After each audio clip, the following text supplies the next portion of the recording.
अस्सलामुअलैकुम। 20 दिसंबर 2025 एक कमाल की डिस्कशन होती है दो महान लोगों के बीच में, जवेद अख्तर साहब और मुफ्ती साहब। टॉपिक ये रखा जाता है डज गॉड एग्जिस्ट, और हर तरफ ये बात आग की तरह फैल जाती है और हर शख्स ये डिस्कस करने लग जाता है कि क्या खूबसूरत डिस्कशन हुई। एक चीज़ पर कई लोगों का ध्यान जाना बेहद ज़रूरी था, शायद कई लोगों ने दिया भी होगा, कि डिस्कशन के मीनिंग होते हैं नॉलेज गेन करना। द मेन टॉपिक और the main logic of discussion is always gain knowledge. किसी को हराना जिताना ये ज़रूरी नहीं होता। हाँ, अक्सर लोग इस पे बहुत बातें करते हैं, उसको इसने हरा दिया, उसकी बात ज़्यादा अच्छी थी, उसकी बात ज़्यादा अच्छी नहीं थी, उसकी बात में लॉजिक ज़्यादा थी, इसकी बात में लॉजिक कम थी। ठीक है, ये बातें होनी चाहिए, लेकिन हार जीत वाली बात नहीं करनी चाहिए। ज़्यादातर ये डिस्कस करना चाहिए इससे हमें रिजल्ट क्या मिला और हमने हासिल क्या किया। जो लोग हार जीत की बात कर रहे हैं, मैं उनके खिलाफ नहीं हूँ, बस ये बात कर रहा हूँ कि डिस्कशन जब भी कहीं की जाए, बहसो मुबाहिसा हो, तो तवक्को और मेन एजेंडा ये होना चाहिए कि इससे नॉलेज कितने लोगों को मिलेगा। अब जवेद अख्तर साहब की मैं बहुत ज़्यादा रिस्पेक्ट करता हूँ, आई लव हिम, उनकी बहुत ज़्यादा नॉलेज की भी, उनकी कोई रील आ जाए, सच कह रहा हूँ, बेहद नॉलेज मिलता है। उनके लिरिक्स का, स्टोरी राइटिंग का तो मैं वैसे ही बहुत ज़्यादा फ़ैन हूँ। वीर ज़ारा और ऐसी बहुत सी अच्छी फिल्में जिनके बहुत अच्छे गाने उन्होंने लिखे हैं, फिर दीवार जैसी और शोले जैसी अमेजिंग स्क्रिप्ट्स जो उन्होंने लिख दी। तो यहीं से ही बात मैं शुरू करना चाहूँगा, क्योंकि मैं काफ़ी ज़्यादा उनकी बातों से इम्प्रेस होकर उन्हें आंसर देना चाह रहा हूँ कि उनकी कुछ बातें थी जो मुझे ठीक नहीं लगी। तो मैं जवेद अख्तर साहब को, एक अदना सा इंसान, कुछ रिप्लाइज करना चाह रहा हूँ आपके थ्रू और वही उन तक पहुँचा रहा हूँ। यहीं से बात ये शुरू करता हूँ कि एक स्क्रिप्ट उन्होंने लिखी, तो अगर मैं उनसे ये कहूँ कि शोले लफ्ज़ों का एक मजमुआ है, शोले एक पिक्चर है, फिल्म है, दीवार एक बहुत ही कमाल की फिल्म है जो उन्होंने लिखी, तो मैं उनसे ये कहूँ कि ये फिल्म जो है ये खुद ही लिखी गई है, ये लफ्ज़ खुद ही इकट्ठे हुए और ये बन गई एक स्क्रिप्ट।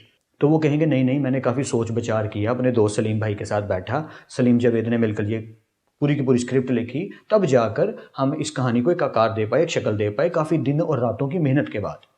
तो अगर एक छोटी सी स्क्रिप्ट खुद ही नहीं लिखी जा सकती, तो पूरी कायनात खुद ही कैसे बन गई? तो मैं एक छोटी सी बात से इसको क्लियर करूंगा। मैं भी किसी मजहबी किताब का, किसी रिलीजन का कोई रेफरेंस नहीं दूंगा, क्योंकि उस पूरी की पूरी डिस्कशन में, पूरे के पूरे प्रोग्राम में ये बात क्लियर बताई गई थी, कोई मजहबी किसी किस्म की रेफरेंस नहीं दी जाएगी, कोई किताब का हवाला नहीं दिया जाएगा। तो मैं भी कोशिश करूंगा लॉजिकल बातें ही करूँ आपसे शेयर। सबसे पहली बात ये कि इसी तरह दो लोगों के बीच में डिस्कशन होनी थी। एक तरफ वो लोग थे जो कहते थे कि गॉड है ही नहीं, अल्लाह है ही नहीं, ईश्वर है ही नहीं। दूसरी तरफ एक ग्रुप था जिनका आलिम कह रहा था कि नहीं, गॉड एग्जिस्ट करता है, अल्लाह ताला हैं दुनिया में, ईश्वर हैं जिसकी वजह से ये सब चल रहा है। ये दोनों लोगों के बीच में बहस चल रही है। अब ये जो लोग थे जिन्होंने कहा कि ठीक है, अगर तुम ये कहते हो, जो एथिस्ट हैं जो कहते हैं कि अल्लाह है ही नहीं, गॉड है ही नहीं, इन्होंने ये कहा कि हम एक काम करते हैं, एक बहस रख लेते हैं। तो उन्होंने शाम का एक वक्त डिसाइड किया और किसी दरिया किनारे एक बहस के लिए टॉपिक छेड़कर बैठ गए। अब दोनों के आलमों ने एक टाइम पे पहुंचना था, तो जो एथिस्ट हैं, जो खुदा में, गॉड में बिलीव ही नहीं करते, वो वहां पे पहुंच गए। शाम का वक्त हुआ तो जिस शख्स ने आके डिस्कशन करनी थी उसका पूरे का पूरा ग्रुप आके बैठा, लेकिन वो नहीं आए। जैसे मान लीजिए 6 बजे का वक्त रखा था, लेकिन 6, साढ़े 6, 7 बज गए, लेकिन वो अभी तक आए नहीं। तो जब वो लेट आए, 8 के बजे के करीब आए, तो उन्होंने शोर मचा दिया, लो जी ये तो पहले ही हार गए, डिस्कशन का पहला रूल होता है वक्त पे आना, जो लेट आया वो तो वैसे ही हार गया। उन्होंने वहां पे एक बात रखी, उन्होंने कहा कि मैं वहां पे दरिया किनारे खड़ा था, तो मैं काफ़ी देर से देख रहा था, कोई कश्ती नहीं मिल रही थी जिस पर मैं सवार होकर यहाँ तक आ जाऊं। तो मैंने काफ़ी देर इंतज़ार किया कि अचानक मैंने देखा हवा चली, दरख्त से डाल टूटा, लकड़ियां कट कर आपस में कश्ती बनने लगी, मैं उसके अंदर सवार हो गया, वो खुद ही चल पड़ी और खुद ही मुझे यहाँ पे उतार के चली गई। तो वो सारे के सारा जो ग्रुप था, जो अल्लाह में, गॉड में नहीं मानते थे, उन्होंने शोर मचा दिया। तो उन लोगों ने मजाक उड़ाना शुरू कर दिया, देखो ये लोग कैसी बहकी बहकी बातें कर रहे हैं, इनका तो दिमाग वैसे ही चल गया है, ये खत्म हो गया, इनका दिमाग काम नहीं कर रहा, भला खुद ही लकड़ी कैसे टूट सकती है, खुद ही डाल से उतर कर कश्ती कैसे बन सकती है, खुद ही वो कैसे चल सकती है। तो उन्होंने कहा दैट्स द मेन पॉइंट। जब एक लकड़ी का टुकड़ा खुद से कटकर ज़मीन पर नहीं गिर सकता, खुद से पूरी की पूरी कश्ती नहीं बन सकती, वो खुद से सफ़र करके मुझे यहाँ नहीं पहुँचा सकती, ये पूरे का पूरा सोलर सिस्टम, ये पूरी की पूरी कायनात, ये पूरी की पूरी दुनिया खुद ही बन गई। कभी भी जब हम इस टॉपिक पर डिस्कशन करने लगे डज गॉड एग्जिस्ट, तो उससे पहले एक चीज़ ज़रूर समझ लेनी चाहिए कि हमारी वैल्यू क्या है इस कायनात के अंदर। देखिए, कहा जाता है इनफाइनाइट यूनिवर्स हैं, यूनिवर्स ही इनफाइनाइट है, साइंस यहाँ तक पहुँच चुकी है। उनमें से एक यूनिवर्स के अंदर इनफाइनाइट सियारे हैं, सितारे, ठीक है। उनमें से छोटे सियारों का एक ग्रुप है, जिसमें से एक छोटा सा सियारा सूरज है, ठीक है। उस सूरज के गिर्द बहुत से सियारे घूमते हैं, लेकिन जो करीब घूमते हैं वो 7 हैं, जो हमने सिलेबस की किताबों में रटे भी हैं। उनमें सबसे छोटा सियारा दुनिया अर्थ है, जिसके अंदर 1 लाख करोड़ स्पीशीज पाई जाती हैं, ये माना जाता है। कितनी? 1 लाख करोड़, ये माना जाता है, जिनको नेम देना इम्पॉसिबल है। उन 1 लाख करोड़ स्पीशीज में से एक स्पीशी ह्यूमन है, इंसान है, और वो एक स्पीशी इस टाइम दुनिया में 800 से 850 करोड़ है, उनमें से एक मैं हूं। ये मेरी वर्थ है, ये मेरी औकात है। और मैं डिस्कस किसको करने बैठ गया हूं? जो इस लॉजिक से और इस ब्रेन से काफी कोसों दूर खड़ी है। तो ये कहना कि हम इस दिमाग से उसे समझ पाएंगे पूरी तरह से, ये कहना ही अपने आप में एक अजीब सी लॉजिक है। ये पॉसिबल ही नहीं लग सकता मुझे, क्योंकि इतनी छोटी सी चीज में, इतनी छोटी सी अकल में इतनी बड़ी चीज का समाना और समझ आना काफी हद तक मुश्किल हो सकता है। जावेद अख्तर साहब ने कहा कि सारा का सारा कुछ फेथ पर है। जहां तक इसका ताल्लुक है मजहबों का, हर मजहब आपसे एक चीज मांगता है, फेथ। ये फेथ क्या चीज होती है? फेथ का मतलब ये है कि ना कोई गवाह हो, ना कोई सबूत हो, ना कोई रैशनल हो, ना कोई लॉजिक हो, ना कोई प्रूफ हो, मगर तुम एक बात को मानो। जी सर, आप सही कह रहे हैं, ये काफ़ी हद तक फेथ पे टिका है, लेकिन सिर्फ फेथ पे नहीं टिका। इसकी लॉजिकल एक्सप्लेनेशन हमें मिली हैं पैगंबरों के ज़रिए, काफ़ी और मजहबी किताबों के ज़रिए। अगर कोई शख्स आके ये बात कह देता है कि यार ये वाली मशीन के बारे में तुम कुछ जानते हो, तो मैं उसकी बुक अलर्ट पढ़ना शुरू कर दूंगा। तो वैसे ही अगर कोई गॉड की बात करता है, अल्लाह की बात करता है, खुदा की बात करता है, ईश्वर की बात करता है, तो मैं उन बुक्स की तरफ जाऊँगा ही जाऊँगा कि कुछ तो मुझे उससे सीखने को मिलेगा। अब भगवद गीता की भी अगर बात करें तो श्री कृष्ण अर्जुन के सवालों का जवाब ही दे रहे हैं पूरी किताब के अंदर। अर्जुन के क्वेश्चन से ही भगवद गीता शुरू होती है, क्वेश्चनिंग से ही वो बुक शुरू हो रही है जो रिलीजन की है। कुरान पाक, अहादीस, हमारे नबी पाक सल्लल्लाहु अलैहि वसल्लम आंसर देने ही तो दुनिया में आए थे। जितने भी पैगंबर आए, जो मुसलमानों का भी मानना है कि 1,24,000 तकरीबन कमोबेश पैगंबर आए, उन सब का एजेंडा क्या था? लोगों तक अल्लाह का पैगाम पहुंचाना।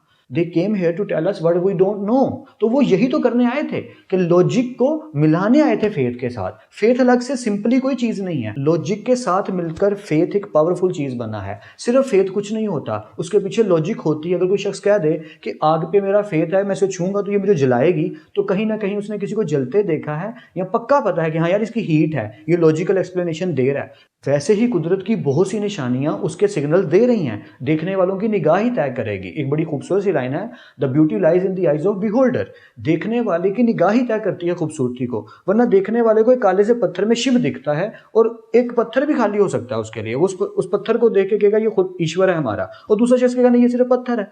तो ये तो देखने वाले की निगाह तय करती है कि वो किस एंगल से चीज को देख रहा है। एथिस्ट जो हैं वो भी तो यही तो कह रहे हैं, वो भी तो एक फेथ की बात ही कर रहे हैं ना। अब अगर वो ये कह दें ये सारा कुछ कोइंसिडेंटली हो रहा है, बिग बैंग हुआ था, कोइंसिडेंटली सारा कुछ बन गया, तो ये भी तो एक फेथ है ना। इसके पीछे क्या लॉजिक है आपके पास? जी साइंटिफिक एक लॉजिक है। तो सर अगर बिग बैंग हुआ तो बिग बैंगर भी होगा, बिग बैंग करने वाला भी होगा। अगर आप किसी की लॉजिक को नहीं मान रहे तो ये भी तो आप एक फेथ को फॉलो कर रहे हो ना। आप एक लॉजिक दे रहे हैं तो दूसरा भी एक लॉजिक दे रहा है।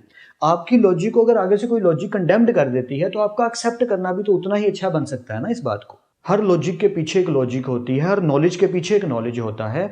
अगर आपके पास ब्रेन ना हो, उस ब्रेन के अंदर क्रिएटिविटी ना हो, तो आप राइटिंग कैसे करेंगे? अब आप कहेंगे कि ये नॉलेज तो मैंने खुद इकट्ठा किया, तो उसको ब्रेन को किसी ने बनाया है ना जो वो इकट्ठा कर रहा है। सेक्रेड गेम्स में एक बड़ा कमाल का डायलॉग था, नवाजुद्दीन सिद्दीकी ने बोला भी बड़ा कमाल का, कि अगर भगवान ना होता तो इंसान के दिमाग में ये आइडिया कैसे आता कि भगवान है। यानी भगवान का आइडिया इंसान के दिमाग में कैसे आता अगर भगवान होता ही ना। मतलब ये भी एक आइडियोलॉजी है। तो अगर आप थिंकिंग के ऊपर चलेंगे, वो बड़ी एक प्यारी सी लाइन है, कानून उस अंधे मुसाफिर की तरह है जो सबूतों की बैसाखी लेकर इंसाफ तक पहुंचता है।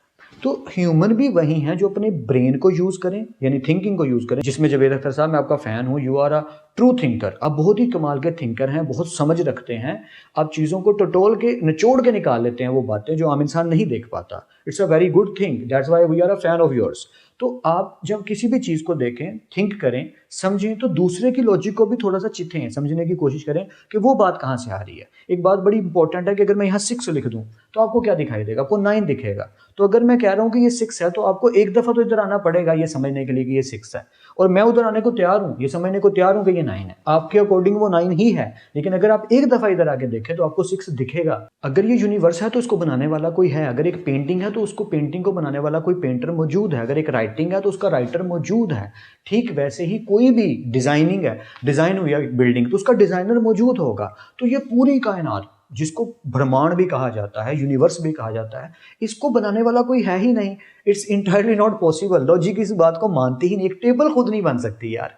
तो सिंपल सी लॉजिक है कि इसको बनाने वाला कोई ना कोई कहीं ना कहीं मौजूद है और उसके पीछे कोई रीज़न है जो शायद हमें समझ अभी नहीं आ सकती, शायद कभी ना कभी समझ आ जाए। जैसे साइंस आगे जाती जा रही है, इस बात से मैं पूरा रिलेट करता हूँ। वक्त के साथ साथ सारी की सारी पहेलियाँ खुलती जाएंगी, सुलझती चली जाएंगी और हमें आंसर से मिलते चले जाएंगे और हम उतना ही ज़्यादा साइंस में ग्रो करते करते अल्लाह के करीब भी पहुँचते जाएंगे, गॉड के करीब भी पहुँचते चले जाएंगे, क्योंकि यही चीज़ हमें उधर तक ले जा सकती है। साइंस की तरक्की को कभी कोई नहीं रोकना चाहिए, क्योंकि यही चीज़ हमें आगे लेकर जाएगी और मे भी साइंस ही हमें किसी दिन इतना आगे ले जाए कि वो प्रूव करने लग जाए कि जी हाँ, एक हस्ती है जिसने ये सारी की सारी हस्तियाँ बनाई हैं।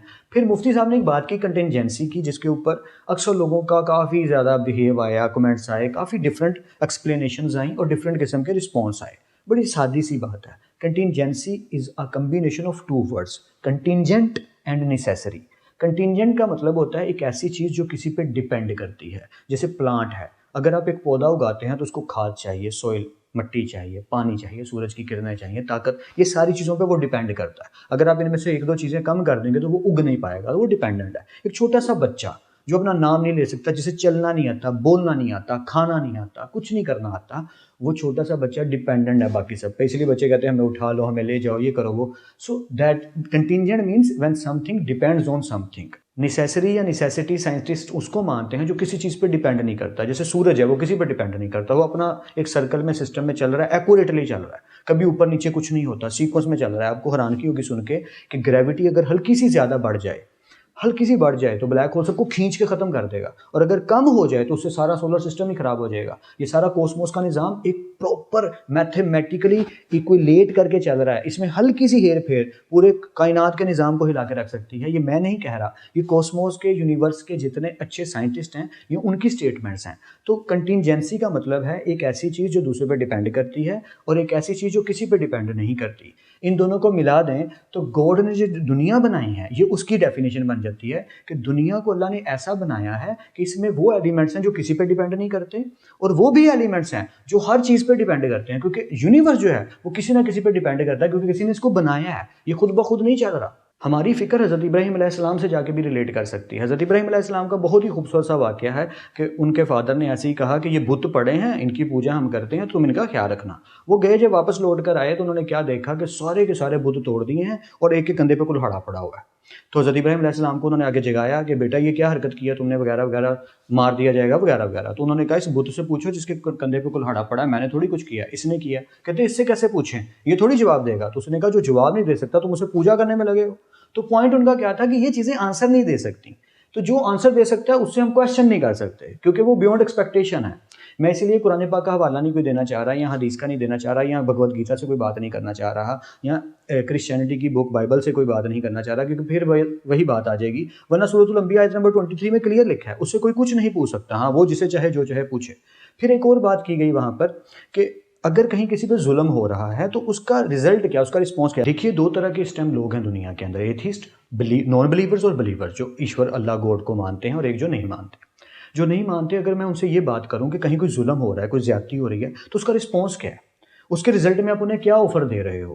क्योंकि अगर ये बात छेड़ दी जाएगी, यार दुनिया में इतनी ज्यादती हो रही है, जुल्म हो रहा है, ये हो रहा है, वो हो रहा है, तो हमारे पास एक सिंपल आंसर है बिलीवर्स के पास कि हाँ, वो ये सब कुछ देख रहा है, नोट डाउन कर रहा है, रिजल्ट की तैयारी की जा रही है, जिसके साथ जितनी ज्यादती हो रही है, जितना जुल्म हो रहा है, उसकी उतनी कॉम्पनसेशन दी जाएगी। दुनिया में आप कैसे दोगे? डॉक्टर सारा साहब ने बड़ी कमाल की बात की थी। किसी ने पूछा क़यामत क्यों जरूरी है, तो उन्होंने इसी से रिलेटेड आंसर दिया था। उन्होंने कहा था एक आदमी को कत्ल कर देता है, आप उसे फांसी दे देंगे। एक आदमी 100 लोगों को कत्ल कर देता है, आप उसे भी फांसी दे देंगे। तो ये अदल कैसे हुआ, इंसाफ कैसे हुआ, कैसे हुआ ये? तो आप ये बात माइंड में रखिए, जस्टिस को क़यामत के दिन कंप्लीटली पूरा किया जाएगा। जिसने 100 लोगों को मारा उसे 100 दफ़ा फांसी दी जाएगी, पूरा इंसाफ किया जाएगा, आपकी रूह की सेटिस्फेक्शन का पूरा ख्याल रखा जाएगा कि अगर किसी ने किसी बच्चे को थप्पड़ ना हक मार दिया, उसका पूरा बदला दिया जाएगा। मैं बार बार कह रहा हूँ, रिलीजियस रेफरेंस देने थोड़े से रुक रहा हूँ मैं, वरना बहुत सारे रेफरेंस हैं जो मेरे भी माइंड में आ रहे हैं, एक नाकस से नॉर्मल से इंसान के पास आ रहे हैं। तो दुनिया में तो इतने आलम दीन हैं जिनके पास नॉलेज का भंडार इकट्ठा हुआ है, वो पता नहीं कितना नॉलेज रखते हैं और कितना कुछ बता सकते हैं दुनिया को। तो पॉइंट यही है। गालिब साहब का एक बड़ा खूबसूरत सा शेर है, न था कुछ तो खुदा था, कुछ ना होता तो खुदा होता, डुबोया मुझको होने ने मेरे, ना होता मैं तो क्या होता। तो वो भी थिंकर ही थे, वो ऐसे क्वेश्चंस ही सोचते थे जिस वजह से ये शायरी उमड़ कर बाहर आ जाती थी। सोचने में दिक्कत नहीं है, डिस्कशंस करने में दिक्कत नहीं है। जैसे मैंने स्टार्ट पे कहा, हमारी डिस्कशंस का मकसद सिर्फ एक होना चाहिए, नॉलेज गेनिंग। अगर हराना है किसी को, जीतना है किसी ने, तो वो फिर डिस्कशंस नहीं होती, वो कुछ और ही हो जाता है जो जाहिल लोग करते हैं। जैसा कि उस प्रोग्राम में भी आपने देखा कि एंड पे उन्होंने दोनों ने कितने आराम से, प्यार से एक दूसरे की बातों को एक्सेप्ट भी किया, रिजेक्ट भी किया। एंड पे जावेद अख्तर साहब ने बड़े आराम से कहा कि अब मैं इनके साथ खाना खाने लगा हूँ। या that's the courtesy, that's the prestige we need from everyone. तो हमें इस तरह से एक दूसरे को रिस्पेक्ट देनी है, अपनी अपनी राय रखनी है, बात करनी है, नॉलेज गेन करना है और अपनी ज़िंदगी को जीते रहना है जैसे आपको ठीक लगता है। दूसरों पे बंदूक तान कर कभी कोई काम नहीं करवाना, दलील देनी है, अगले की दलील को एक्सेप्ट करना है, रिस्पेक्ट देनी है हर एक की दलील को, बातों को डिस्कस करना है, समझना है, नॉलेज बढ़ाना है और आगे चलते रहना है। That is the perfect way for living the life.